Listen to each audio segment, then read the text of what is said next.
कहा भगवान की यह घोषणा है, यह पूरा संसार केवल भगवान का ही बनाया हुआ है। भगवान ही उसका पालन करते हैं और भगवान ही उसका संवर्धन करते हैं, अन्य किसी का कुछ नहीं है। तो राजन परीक्षित, क्या पशु पक्षी परमात्मा नारायण की सृष्टि में नहीं आते हैं क्या? जितने सृष्टि में जिस भाव से, जिस योनि में हो, जिस वेश में हो, जिस देश में हो, जिस रूप में हो, तुम परमात्मा के हो, परमात्मा नारायण ही तुम्हारे हैं, ऐसा बात ही मन में रहनी चाहिए। इसी से जीव का उद्धार होता है। तो महाराज मेरे मन में एक जिज्ञासा आ रही है, श्रद्धा है, तर्क नहीं है, श्रद्धा है कि मैंने सुना है आपने संकेत में प्रथम दिवस में बतलाया था कि परमात्मा नारायण ने एक बार एक गज को मोक्ष दे दिया। गज माने हाथी। हाँ, परमात्मा नारायण के दरबार में विद्वेष और द्वंद्व बुद्धि का स्थान कोई नहीं होता है, केवल शरणागति उनका एक सत है। सर्वधर्मान परित्यज्य मामेकम शरणं व्रज। बस यह केवल मेरे नारायण है, केवल नारायण है, इनके सिवा कोई मेरा नहीं है। बस परमात्मा नारायण कितना ही जीव से अपेक्षा रखते हैं। तो कहा महाराज मुझे कृपा करके बतलाइए कि आज यह गज को बचाने के लिए परमात्मा नारायण को क्यों आना पड़ा? ऐसे गज का पैर पकड़ करके ग्राह पानी में डुबाना क्यों चाहता था, इसकी कथा थोड़े मुझे आप श्रवण कराइए। राजन परीक्षित को संबोधित करते हुए सुखदेव स्वामी ने कहा, हे राजन परीक्षित, सचमुच में तुम परमात्मा के प्यारे हो, न्यारे भक्त हो, तब तो तुम्हारी रक्षा के लिए गर्भ में परमात्मा नारायण प्रवेश किए। आप इस कथा के माध्यम से परमात्मा नारायण की कृपालता, दयालता, भक्त वत्सलता को जानना चाहते हो तो अवश्य इस कथा को सुनाऊंगा। कहते हो का, हे राजन परीक्षित, ऐसी एक समय की बात है कि क्षीर सागर में परमात्मा नारायण हमेशा वास करते हैं, सबको विदित है। क्षीर सागर में एक त्रिकुट है। त्रिकुट ऐसे क्या कहें उसको, एक तरफ स्वर्ण की चोटी है, एक तरफ ताम्र की चोटी है, एक तरफ रजत चोटी है। उस कूट में, कूट माने पहाड़ होता है, उसके बीच में एक त्रिकुट है। इस त्रिकुट के बीच में पहाड़ की चोटियों से जो जल निर्मल आता है, कलकल छलखच करके के झरना के तरह वहाँ एक सरोवर बन गया है। यह दिव्य सरोवर है, दैवी सरोवर है। संसार के जितने सरोवरों में उद्यानों की चर्चा होती है, उद्यानों के बीच सरोवर की चर्चा होती है, उनमें से दैवी उद्यानों के बीच अवस्थित यह सरोवर है। यह त्रिकुट सरोवर के नाम से जाना जाता है। कहा कि इसकी लंबाई चौड़ाई भी चारों ओर एक समान है, अर्थात चौकोर रूप में बना हुआ है। कहा यह जिससे समुद्र की दिशाएं और आकाश जगमगाते रहते हैं। इसके अतिरिक्त भी इसके कई ऐसे शिखर हैं जो विभिन्न रत्नों और धातुओं से वह सुसज्जित हैं, जो यहाँ की शोभा को बढ़ाते हैं। वहाँ पर विचित्र प्रकार के लत्तर हैं, पत्थर हैं, पक्षियां हैं जो सदा गुणगान करते हैं। कहाँ यहाँ झरनों के बीच में जो आवाज निकलती है, बड़ी सुरीली आवाज निकलती है। पंछियों का कलरव और विभिन्न रंगों के पंछियों का रहना यहाँ का शोभा बढ़ाता है। चिड़ियों के मधुर कलरव, भंवरों का गुंजन यहाँ सर्व का मन मोहन करता है। पर्वतराज त्रिकुट के सुंदर उपदान में एक विशाल तालाब है, जिसकी चर्चा मैं कर रहा हूँ, जिनमें केवल साधारण कमल नहीं राजन परीक्षित, सुनहले कमल खिला करते हैं और विभिन्न प्रजाति के वहां पर विभिन्न प्रजाति के कुमुद, उत्पल, शतदल आदि कमलों की भी अनूठी छटा देखती ही बनती है। हे राजन परीक्षित, वहां के भंवरों का गुंजान, पंछियों का कलरव, चक्रवाक, सारस, बतख, पपीहे की भरमार भी है।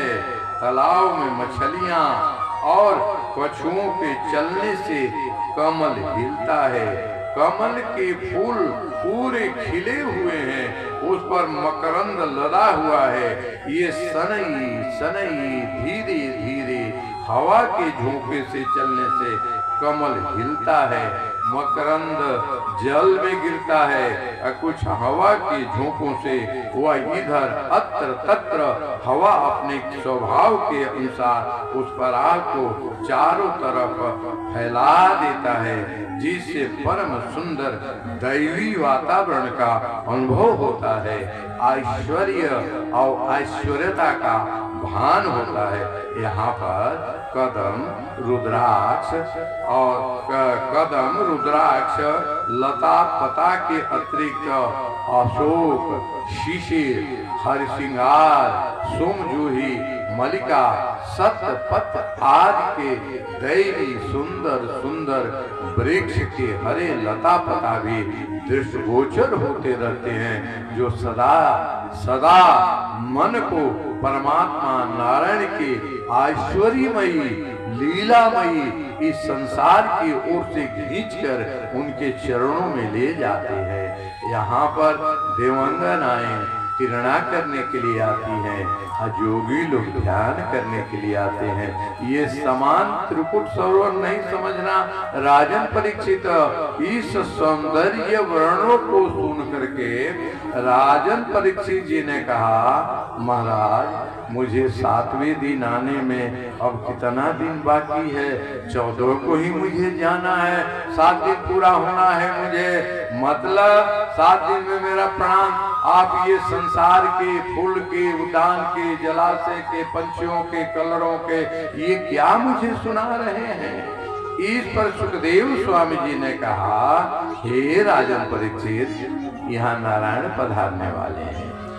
जहाँ नारायण पधार करके लीला संवर्धन करने वाले हैं, लीला बिहारी सरकार, वहाँ का सौंदर्य लौकिक नहीं होना चाहिए। सौंदर्य भी अलौकिक सत्ता, परम सत्ता परमात्मा नारायण पधारने वाले हैं, इसलिए वहां का सौंदर्य भी अलौकिक होना चाहिए। इसलिए राजन परीक्षित तुझे सुना रहा हूँ, यह सौंदर्य की जो व्याख्या मैं कर रहा हूँ, यह बांधने वाला सौंदर्य नहीं है, यह दुनिया में लगाने वाला सौंदर्य नहीं है, यह दुनिया से मन को हटाकर दुनिया बनाने वाले में लगाने वाला सौंदर्य है। इसलिए राजन परीक्षित आपको मैंने निवेदन किया, वहाँ के सौंदर्य देखने और वर्णन सुनने से जीव पाप मुक्त हो जाता है, पुण्य का जागरण होता है। हमारे प्रभु नारायण बहुत सुंदर है। जो फोटो में चित्र में देखते हो, नारायण उतने ही सुंदर नहीं है जितने हमारे नारायण राम के रूप में, कृष्ण के रूप में सुंदर हैं। कोई चितेरा, कोई कलाकार अपनी तुलिका से उन्हें रंग नहीं भर सकता है। ऐसी परमात्मा नारायण हमारे सुंदर हैं, उनका तुलना किसी से नहीं किया जा सकता है। नारायण का रंग का पर्यायवाची इस संसार के अंतर्गत कोई रंग बना ही नहीं है। कौन सा रंग है जो श्याम का रंग भर दे? कौन सा चितेरा है जो परमात्मा के चित्र को चित्रांकित कर दे? वाल्मीकि रामायण में चर्चा आती है, जब वाल्मीकि भगवान राम जी के स्वभाव, स्वरूप और प्रभाव का चिंतन करने लगे, चित्रण करने लगे, तो कहा राम जी कैसे हैं? कहा समुद्र जैसी गहराई है। तुरंत जागृत अवस्था आई। वाल्मीकि ना, ये तुलना उपमा ठीक नहीं है। श्री राम जी समुद्र के समान गहरे हैं। लेकिन समुद्र का पानी खारा है, लेकिन मेरे राम जी बड़े मीठे हैं, ये तुलना ठीक नहीं है। तब कहा कैसे हैं? कहा राम जी सूर्य के समान चमकने वाले उदीयमान है। कहा ना, यह भी उपमा ठीक नहीं है। कहा ये सूर्य में तो ताप है, अब मेरे श्री राम में शीतलता है, यह उदाहरण ठीक नहीं है। पुनः कहा कि भगवान कैसे हैं?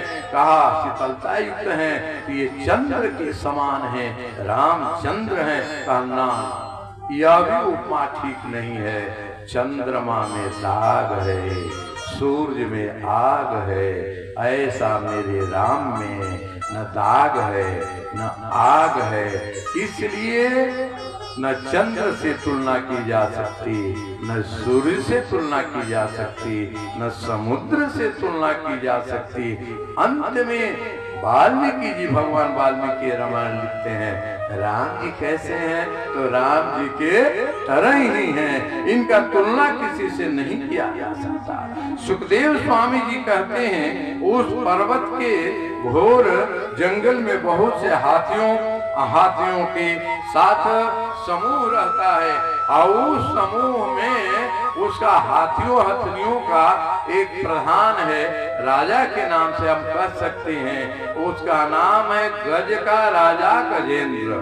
यह गजेंद्र जो है, कई इसके पास हथनियां हैं, खुद हाथी वो की सीमा नहीं है। इस प्रकार से वह समूह में पूरे परिवार को लेकर चलता है, जिधर चलता है गांव के गांव को उजाड़ कर देता है, घर को बर्बाद कर देता है, फसल को बर्बाद करता है, उद्यान को, फुलवारी को, बगीचा को नष्ट भ्रष्ट कर देता है। कहा इसके उत्पात से जीव बड़े तबाह हो गए हैं। अब ये स्थल पे ही नहीं रहता, ऊपर जाने लगा। अब ये त्रिकुट पर्वत के अंदर जो यह दिव्य सरोवर है, इसका भी रास्ता इसे मिल गया। अब वहां जाता है, जल में पूरे परिवार जल क्रीड़ा करता है, और इसके जल क्रीड़ा करने से जलचर दब जाते हैं, मर जाते हैं। अब उस सरोवर का वह सुंदर स्वरूप नहीं रह जाता, अब जल निर्मल नहीं रह जाता। इसके हाथियों के स्नान और जल क्रीड़ा से वह जल धूल धूसरित पंकीला हो जाता है। वो जो चमकीला जल होता था, जिसमें अपनी छवि निहारी जा सकती थी, अब वो गंदा हो जाता है। जलचरों ने कहा कि आखिर हाथी का हम क्या बर्बाद किए हैं? हाथी क्यों हमें क्षति पहुंचाता है? हाथी का हम लोगों ने कुछ लिया नहीं है। हे प्रभु, कौन सा हम सबका अपराध है? देखो भगवान ऐसे सबका सुनते हैं। लोग कहते हैं भगवान आते नहीं, लेकिन लोग कहते हैं भगवान आते नहीं, लेकिन द्रौपदी के तरफ कोई बुलाता नहीं। लोग कहते भगवान खाते नहीं, लेकिन विदुरानी के तरह और सौरी के तरह कोई खिलाता नहीं। लोग कहते भगवान सुनते नहीं, लेकिन मीरा की तरह कोई सुनाता नहीं। मीरा की तरह सुनाता नहीं, गज की तरह सुनाता नहीं। परमात्मा हर कीट पतंग सबका, जितने जीव हैं सृष्टि में, सबका सुनते हैं, सब पर बराबर उनकी दया है। केवल सत्य है उसी जीव को दिखलाई पड़ते हैं। ऐश्वर्यता का बोध उसी जीव को होता है जो उन्हें याद करता है। अब इन जलचरों की बहुत तबाही हो रही है। अब यह सोना चांदी और ताम्र के बीच बना हुआ त्रिकुट के अंतर्गत अब वो सौंदर्य नहीं रहा, जो सौंदर्य को देख करके प्रभु के सौंदर्य याद आता था, वह सौंदर्य अब नहीं रहा। जलचर रोज प्रार्थना करते हैं परमात्मा नारायण से, हे प्रभु कौन सी गलती हुई? एक बात ख्याल रखना, जब भी हृदय से आत्मा से आवाज निकलेगी परमात्मा अवश्य सुन लेंगे। अब परमात्मा नारायण ने ऐसी व्यवस्था की है इस संसार में सब कुछ चल सकता है, लेकिन अहंकार किसी का नहीं चल सकता है। अहंकार परमात्मा नारायण का भोजन है। सब आ जाए दुर्गुण, सावधान। अहंकार आया कि आप गए। अहंकार से चाहे पूजा, चाहे पाठ या सौंदर्य या धन और दौलत हो, लेकिन अहंकार नहीं हो, ये भाव बना रहना चाहिए। हे प्रभु, सब कुछ है तेरा, तेरा तेरे को अर्पण क्या लागे मेरा। जब जैसे ये भाव होती है परमात्मा और उसे बढ़ाते जाते हैं, बढ़ाते जाते हैं, बढ़ाते जाते हैं। एक दिन की बात है, अब यह जो गजेंद्र है इसकी आदत और बढ़ गई और जल क्रीड़ा का अभ्यासी बन गया। आज यह जल क्रीड़ा करने के लिए आया। परमात्मा क्या दैवी कृपा है महाराज, किसी को निराश नहीं करते, हताश नहीं करते, उदास नहीं करते। दुनिया के माई बाप है ना, कौन ऐसी माँ है जो अपने संतान को दुखी देखना चाहेगी। अरे ये तो परम माता परम पिता हैं, संसार के जीवों को दुखिया नहीं देख सकते। इसलिए आज जब गजेंद्र पूरे परिवार के साथ आया, पूरा हिलकोड़ा लिया, जल क्रीड़ा करना किया। आज जजचरों ने कहा अब तो आज हम बचने वाले नहीं हैं। संजोग ऐसा बना, आज वहां ग्राह प्रकट हो गया है और ग्राह भी उसी में जलचर के रूप में है। आज उस गजेंद्र का पांव पकड़ लिया। कहा ना बहुत दिन चलती नहीं है किसी की, कितना भी प्रचंड देश की ज्येष्ठ मास की दोपहरिया हो, प्रचंड सूरज हो, लेकिन उन्हें भी ढलना पड़ता है। ऐसा मत समझना कितनी भादों की गहरी अंधेरी रात हो, सुबह में बदलती है, रात दिन में बदलता है। कृष्ण पक्ष जाएगा, शुक्ल पक्ष आएगा। रे मानो दुख से तुम क्यों घबराता, रे मानो दुख से तुम क्यों घबराता, सुख से पर क्यों अठिलाता। समान समत्व बुद्धि राखो, दुख आएगा तो जाएगा तो सुख देकर जाएगा, सुख में मत असलाना, क्योंकि सुख जाएगा तो दुख देकर जाएगा। ये रात दिन चक्र शुक्ल पक्ष कृष्ण पक्ष चलता रहता है। आज गजेंद्र का पैर पकड़ लिया ग्राह ने और गज अपना पूरे जो हजारों हाथियों का बल उसमें है पूरा जोर लगाया, लेकिन ग्राह के पंजा से छूट नहीं पाया। कभी ग्राह अंदर ले जाता है, कभी गज बाहर, ये चलता रहा। 1 घंटा तो कई दिन, कई सप्ताह, कई दिन, महीनों ये चलता रहा। अब अंत में गज का बल थकने थकने को हो गया। तब अपने प्यारे प्यारे बेटों को याद किया। प्यारे प्यारे बेटों, क्या बेटा चलो अब तो मैं गया लेकिन कोई बेटा नहीं आया, समझ लेना। तब अपनी हथनियों को याद किया, हथनियां भी बचाने के लिए नहीं आई। एक बात मैं निवेदन कर दूं, यह जो सरोवर देख रहे हो, यही भव सागर का उपमा के रूप में याद करो। इस भव सागर में ग्राह रूपी महाकाल रहता है। अजीव रूपी गज जब जाता है तो उसके पैर को मृत्यु रूपी ग्राह ने पकड़ लिया है। जब हमारा प्राण निकलता है तो पैर से निकलता, धीरे धीरे पैर शिथिल होने लगता है। जब पैर ठंडा होने लगे, शिथिल होने लगे, समझ जाना भगवान की चेतावनी है। सीढ़ियों पर चढ़ने में हाथ छूटने लगे, समझ लेना अब चेतावनी परमात्मा का गया है। लेकिन हम ऐसे चतुर जीव हैं कि परमात्मा के संकेत को समझते नहीं। कहा तेरा समय आ गया, केस पक गया, सावधान हो जाओ, टिकट कटने वाला है। हम अपने से इतना ताजा बना लेते हैं कि ओरिजिनल भी फेल हो जाता है। दांत लेते हैं, आप सावधान हो जाओ, आंख की रोशनी कम हो जाती, कान से सुनना कम, घुटना से चला नहीं जाता, कमर से बैठा नहीं जाता, नाना प्रकार के कृत्रिम करते काम, लेकिन प्रभु को नहीं करते यार। ये श्रीमद् भागवत प्रभु की स्मृति दिलाने का एक सुंदर कौशल है, सुंदर प्रक्रिया है, सुंदर एक विधान है।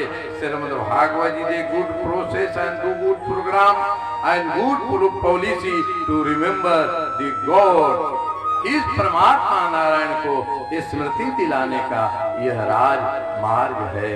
अब लड़ाई चलती रही, पत्नियां नहीं, हत्नियां नहीं आए, पुत्र भी नहीं आए। अरे संसार वालों, श्रीमद् भागवत तुम्हारे लिए संदेश देता है, जितना सुख साधन जुटा लो, परिवार का चिंतन कर लो, लेकिन एक दिन जब आएगा ये परिवार तेरे काम नहीं आएगा। ये परिवार कभी काम आने वाला नहीं है। जब आएगा तेरा कर्म ही तेरे काम में आएगा। लोग कहते हैं क्या लेकर आए हैं, क्या लेकर जाएंगे, ना ना, गलत बात है। हाथ पसारे हाथ पसारे जाएंगे, यह भी तो याद कर लो, इतना ख्याल रखो, कफन में पॉकेट नहीं होता है, एक छदाम भी जाने वाला नहीं है। सब धरा का धरा पर धरा रह जाएगा, कुछ साथ जाने वाला नहीं है। इसलिए ऐसा वेद मार्ग का जो कर्म है, धर्म का मार्ग है, गुरुदेव का बताया गया पथ है, उस पर चलो। अन्य कोई स्वर्ग की जरूरत नहीं, जहां हो तेरा स्वर्ग सहज ही प्राप्त हो जाएगा, सहज ही मोक्ष के अधिकारी बन जाओगे। सत पथ को अपनाओ, अग्नि पथ से दूर हो जाओगे। सज्जनों और देवियों, यह संसार का संबंध ही ऐसा है, कोई नहीं आया। अब क्या करता, जब नहीं आया, अब लगा कि ग्राही ने डुबा देगा, शक्ति छीन हो गई, हार गए। कोई जब नहीं आया तो बहुत प्रयास किया निकलने का, अब गज हार गया, कहा कि अब तो बचेंगे नहीं। अब याद आया, हारे को हरि नाम, निर्बल के बल राम। इसलिए धीरे से जो कमल के पखुड़ियां जो टूटी हुई थी, उनको सूर्य में धीरे से स्पर्श किया और प्रभु को याद किया। कहते हैं कि नाक कान जब डूबन लगो, नाक कान जब डूबन लगो, गोविंद को गोहरायो है, गो कहत गोविंद धायो है। ऐसे कृपालु हमारे परमात्मा नारायण है। अब जितना समय है, अब लग गया कि ग्राह से हम बचेंगे नहीं। याद रखना, अंतिम हमारे सब कुछ हित मित्र नातेदार भाई सब कुछ जो है, माता पिता भगवान है। संसार का संबंध हमें निराश कर सकता है, परमात्मा कभी निराश नहीं कर सकते।